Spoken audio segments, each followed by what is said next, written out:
자, 여러분 진정한 쉼을 원하시죠? 올여름 얼마나 고생들 많으셨습니까?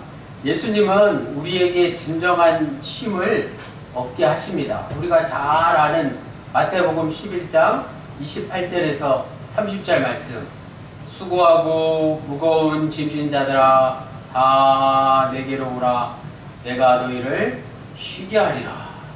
나는 마음이 온유하고 겸손하니 나의 멍에를 메고 내게 배우라.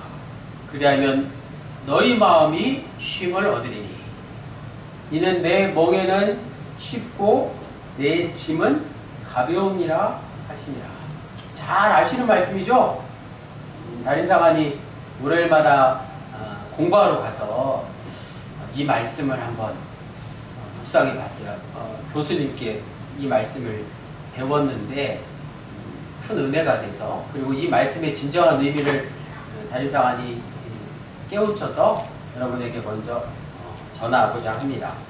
예수님은 우리에게 진정한 쉼을 얻게 하십니다. 그렇죠? 예수님은 진정한 쉼을 우리에게 주시고 우리가 진정한 쉼을 누리기를 원하시죠. 그런데 그동안 우리가 생각했던 방식은 아니라는 걸 저는 깨달았어요. 우리는 흔히 교회 다니면, 예수 믿고 예수님께 가면 아무런 대가 없이 그저 슬픔을 위로받고 조건 없이 내 짐을 예수님께 맡기면 된다라고 생각합니다. 그래서 모든 짐을 다 예수님께 짊어지게 하죠. 심지어 내 무슨 경제적인 문제로 내가 지고 있는 짐, 내가 자녀 문제로 지고 있는 짐, 내 가정의 문제로 지고 있는 짐 모두 다 내려놓기를 원하죠. 과연 그런 걸 말씀하고 계시는 걸까요? 이 본문 마태복음 11장 28절에서 30절까지를 잘 묵상해 보면 문맥상으로 그렇지 않습니다. 예수님이 말씀하시는 짐, 그 짐, 우리가 내려놓아야 할 짐은 우리가 생각하는 세상적인 짐이 아니라는 거예요. 흔히 우리가 예수 믿고 교회 다니면 온갖 골치 아픈 크고 작은 짐들을 다 주님께 맡기면 된다고 생각합니다. 그러나 그건 예수님이 짊어지셔야 할 짐이 아니라, 우리가 예수님께 맡겨야 할 짐이 아니라 여전히 내가 해결해야 할 짐이라는 사실. 여기서 주님이 말씀하시는 짐은 하나님 나라를 위해서 애쓰는 사역의 무게입니다. 우리가 하나님 나라의 일을 하면서 감당해야 할 여러 가지 짐들 있잖아요. 고난이 있을 것이고 핍박이 있을 것이고 그런 어려움을 당하는 것, 그거를 말하는 거죠. 사역의 무거운 짐진 자들에게 주님은 말씀하고 계십니다. 수고하고 무거운 짐진 자들을 다 오라고 말씀하시고 더 나아가서 그들을 쉬게 해주시라고 약속하십니다. 그런데 29절 말씀을 똑똑히 읽어보아야 합니다. 예수님은 자신이 온유하고 겸손하신데 본인의 멍에가 있다고 말씀하십니다. 본인의 멍에가 무엇이죠? 바로 우리가 잘 아는 예수님의 저 십자가입니다. 주님의 십자가를 우리에게 메어보라고 권면하시고 배우라고 가르쳐 주십니다. 우리는 당연히 그렇게 하지 못하므로 예수님의 십자가를 생각하면 주님의 고난에 비해서 내가 짊어지고 있는 고난이나 어려움은 아무것도 아닌 것을 비로소 깨닫게 됩니다. 그때 예수님의 그 고난의 십자가를 생각할 때 내가 지고 있는 짐은 아무것도 아니라는 것을 깨닫고 진정한 쉼을 얻게 된다는 말씀. 더 나아가서 30절에 예수님은 자신의 멍에, 즉 십자가의 고난을 본인이 스스로 달게 받아들이셨고 그 고통마저도 아무것도 아니라고 말씀해 주셨습니다. 진정한 쉼이란 과연 무엇인지를 확증해 주셨습니다. 자, 오늘 말씀을 행하는 자,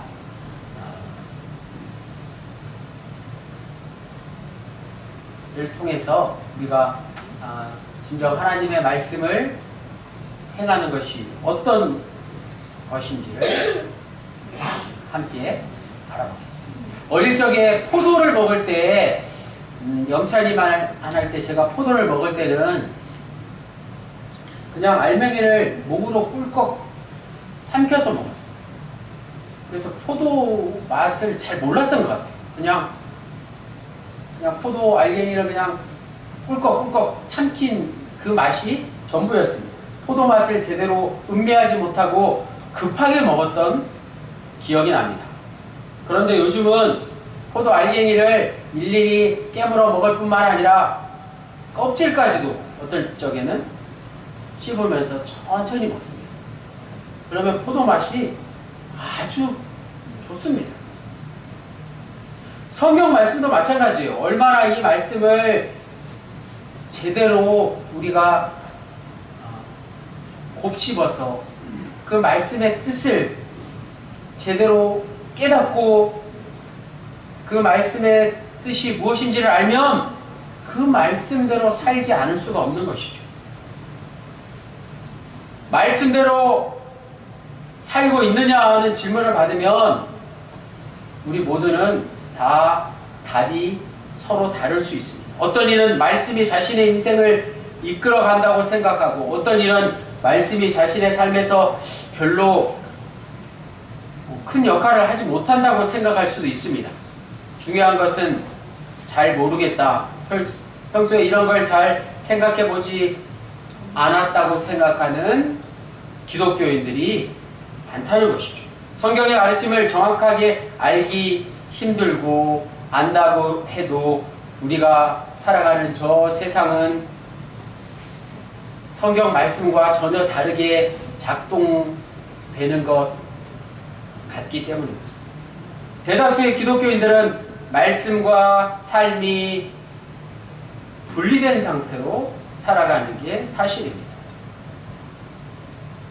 그렇게 살아도 겉으로 보기에 큰 문제가 없겠지만 실제로는 영적으로 위기에 처할 수 있다는 것이죠. 그리스도인으로서의 정체성에 혼란이 생기기 때문입니다. 정체성에 혼란이 생기는 것은 인격의 혼란을 낳고 인격의 혼란은 삶의 분열을 일으킬 수 있다는 것이죠. 그래서 오늘 말씀을 통해서 우리는 하나님의 말씀과 이 성경 말씀과 삶의 분리를 한번 신중하게 생각해 보겠습니다. 야고보서의 저자 야고보는 예수님의 육신의 친동생이죠. 베드로에 이어서 예루살렘 교회의 수장이 되었습니다. 당시 예루살렘 교회하면 굉장한 권위를 가지고 있지 않았겠습니까? 야고보는 베드로와 마찬가지로 유대인 혈통으로 율법을 중요시하는 사도였지만 바로 당시 이방인들을 위해서 복음을 전하는 바울과 다소 불편한 관계에 놓인 것처럼 보였습니다. 우리가 잘 아는 대로 바울은 오직 의인은 믿음으로 말미암아 살리라 로마서 1장 17절에 강조했습니다. 야고보는 오늘 본문에 이어서 다음 주 설교 본문인 야고보서 2장 17절 26절에 행함이 없는 믿음은 죽은 것이라고 강조했습니다. 두 문장이 서로 충돌하는 것 같아요. 의인은 믿음으로 말미암아 살리라. 믿음이 가장 중요한 것이다 라고 말씀하고 있는 것 같고 또 행함이 없는 믿음은 죽은 것이다 라고 했으니 행함이 가장 중요한 것 같습니다. 과연 믿음과 행함을 서로 대치하는 어떤 요즘 말로 대립각을 세우는 그런 말씀일까요? 결론부터 말씀드리면 그건 사람들의 생각이에요. 믿음과 행함은 서로 대립되는 관계가 아니라는 것을 먼저 말씀드립니다. 17절에서 18절까지 하나님은 의로우시고 선하신 분이시다라고 말씀하고 있습니다. 하나님의 속성을 우리는 주로 빛에 비유하죠. 그래서 이런 성화에 보면 예수님의 머리 위에 이 동그라미가 그려져 있어요. 머리 위에 둥근 띠를 띄우고 계시다라고 사람들은 생각했습니다. 그리고 예수님의 제자인 사도들에게도 그 둥근 띠가 있습니다. 후광이라고 하죠. 오늘 우리 역시 예수님의 후광을 떠올리며 어딜 가더라도 주위를 밝게 비추는 그리스도인이라는 사실이에요. 예수님과 예수님의 제자들에게 후광이 있듯이 우리 예수 믿는 사람에게는 머리 위에 다 저런 후광이 있다는 말씀입니다. 코로나 팬데믹 이후에 예배뿐만 아니라 예배에 참여하는 사람도 많이 줄어들었고, 또 요즘 경조사 같은 데 보면 결혼식이나 장례식 같은 데 사람들이 많이 줄었다고 합니다. 그래서 요즘과 같은 때 결혼식이나 장례식에 아는 사람이 오면, 손님이 오면 얼마나 반가운지 몰라요. 단순히 지인이라서 그런 것도 아니고 신세를 졌기 때문도 아니고 오직 기쁨과 슬픔을 함께 나누기 위해서 먼 길을 달려온 이의 그 심장에서 발산하는 사랑의 빛 때문이라는 사실. 그래서 우리 믿는 사람들은 이런 일에 더 부지런히 참여할 수 있어야 된다는 말씀입니다. 22절 말씀에 오늘 주보에 기록된 금주의 요절 야고보서 1장 22절을 다 같이 함께 읽겠습니다. 시작. 너희는 말씀을 행하는 자가 되고 듣기만 하여 자신을 속이는 자가 되지 말라. 굉장히 좀 찔리는 말씀이죠. 말씀을 행하는 자가 되라 하는 건 이해가 되지만 말씀을 행하지 않고 듣기만 하면 그것이 자신을 속이는 거라는 말씀은 매우 불편하게 들립니다. 야고보 사도가 이토록 말씀을 행하는 자를 강조하는 이유는 다음과 같습니다. 하나님의 말씀을 듣는 것에만 머무르는 사람은 하나님의 말씀과 상관없이 사는 사람이기 때문입니다. 그런 사람들에게 하나님의 말씀은 일종의 종교적인 지식에 그칠 뿐이고 교양으로 머무를 뿐입니다. 그런 지식과 교양도 나름대로 우리에게 흥미를 유발하기는 하지만, 그런 예배도 있긴 하지만 습관적으로 예배에 참석하는 것만으로 말씀을 듣고 그 말씀대로 사는 것이라고 말할 수 없습니다. 말씀을 열심히 듣고 말씀을 따라 사는 것, 그것이 진정한 믿음이라고 할 수 있습니다. 말씀을 실천하지 않고 듣기만 하는 사람을 가리켜서 야고보는 자신을 속이는 자라고 진단했습니다. 예컨대 이런 것이죠. 음악을 하는 사람이 소리를 통해서 기쁨을 느끼고 평안을 느낍니다. 그런데 음악가들은 다른 사람에게도 기쁨을 주고 평화와 안식을 느낄 수 있게 하는 게 더 중요합니다. 그런 음악가가 되지 못하고 자신만의 기쁨을 위해서 연주하는 것은 결국 자신을 속이는 일이 될 수 있다는 뜻입니다. 마찬가지 우리 예수 믿는 사람들에게 하나님의 말씀이 삶의 내용으로 나타나지 않는다면 그것이야말로 자신을 속이는 것이 됩니다. 자신을 속이면 결국 삶이 파괴되고 맙니다. 삶의 중심이 산만해져서 내적으로 충만함에 이르지 못하는 것이죠. 요즘 많은 현대 문명인들은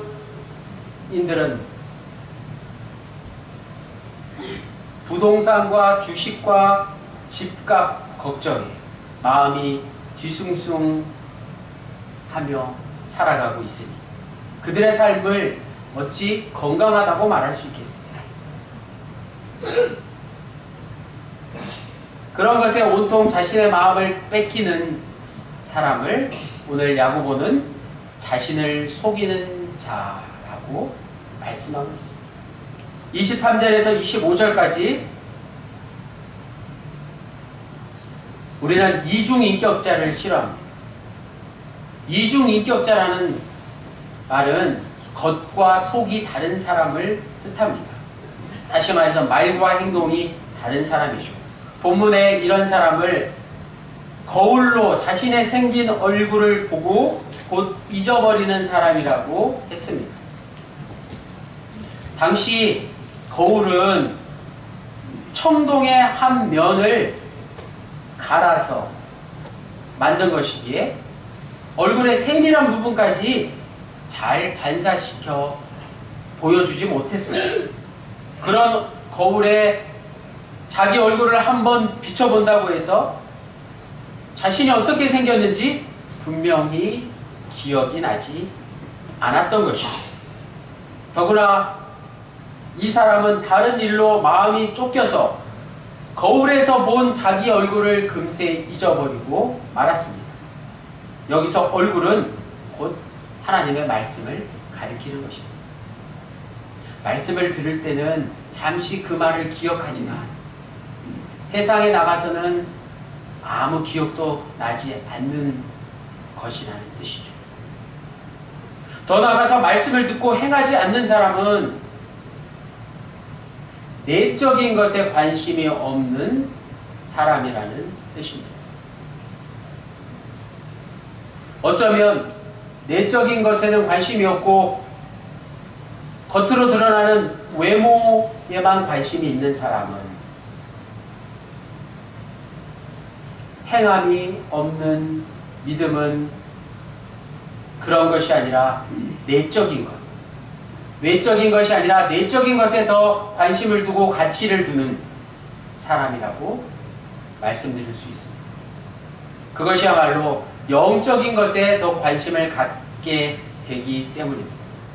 영적인 것에 관심이 많은 진정한 믿음은 행함으로 이어질 수밖에 없다고 오늘 성경은 우리에게 말씀하고 있습니다.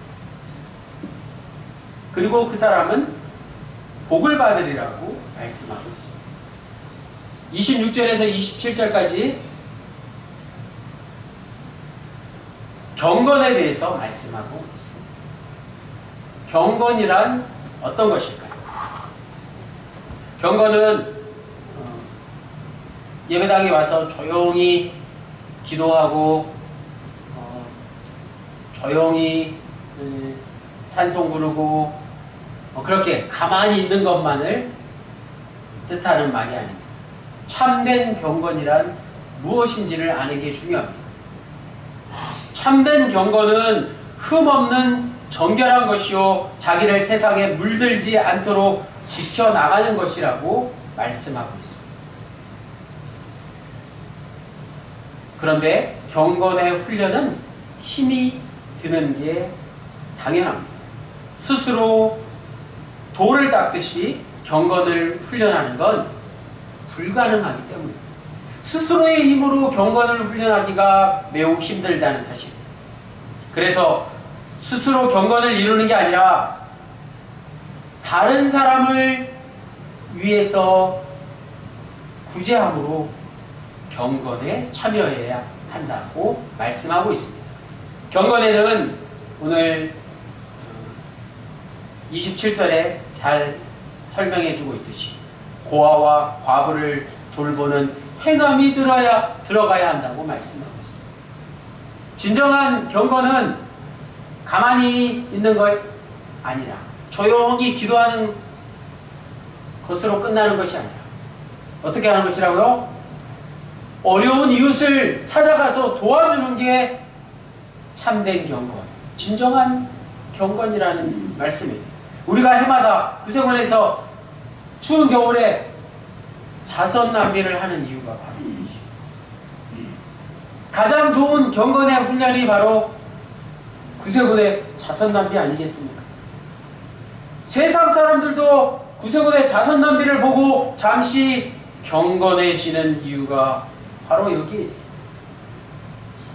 오늘 우리는 행함을 강조한 본문 말씀을 통해서 서론에 말씀드린 것처럼 믿음을 강조한 사도 바울의 말씀과 무슨 대립각을 세우는 것이 아니냐라고 착각할 수 있습니다. 그렇지 않다는 것입니다. 종교개혁가 마틴 루터 역시 비슷한 말을 했습니다. 바울과 마틴 루터 당시 시대적 배경과 상황을 우리가 이해할 수 있어야 합니다. 바울은 당시 기득권이었던 유대인들에게 맞서서 이방인의 선교사가 되기 위해서 행하는 믿음이 필요했습니다. 또 종교개혁가 마틴 루터는 당시 부패한 로마 카톨릭에 맞서서 종교개혁을 일으키기 위해서 행하는 믿음이 반드시 필요했던 것입니다. 믿음이라는 말 앞에 오직이라는 단어를 붙여서 강조했던 이유가 바로 이것입니다. 믿음과 행함은 서로 분리되어서 서로 대립하는 것이 아니라 일치하는 것이다 하는 뜻입니다.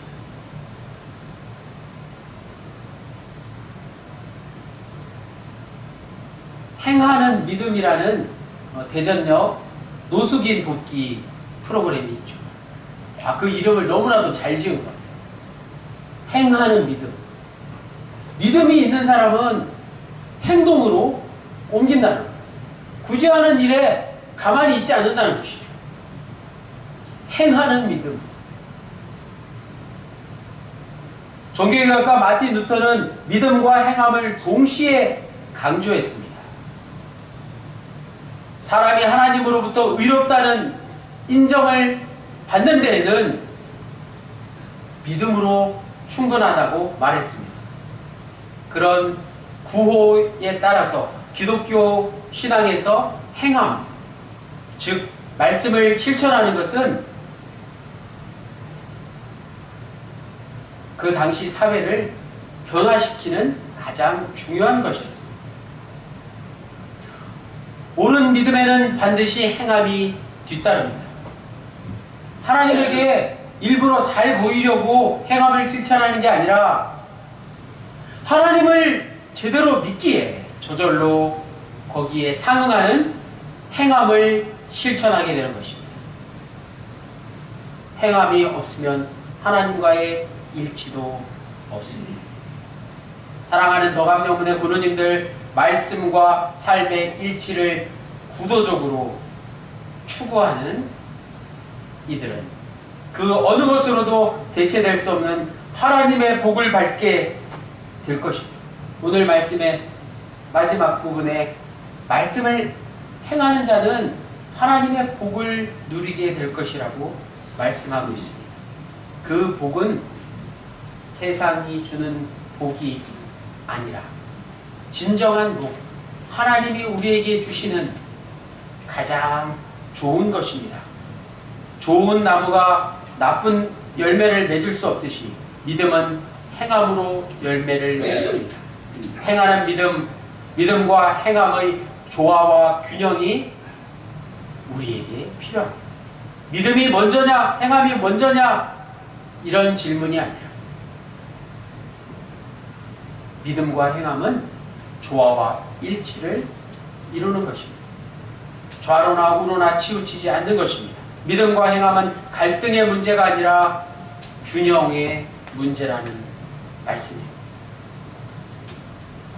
요즘 어린 아이들은 아빠가 좋아, 엄마가 좋아 이렇게 물으면 뭐라고 대답하죠? 우리 영인이가 아빠가 좋아, 엄마가 좋아 이러면 둘 다 좋아 이렇게 대답하죠.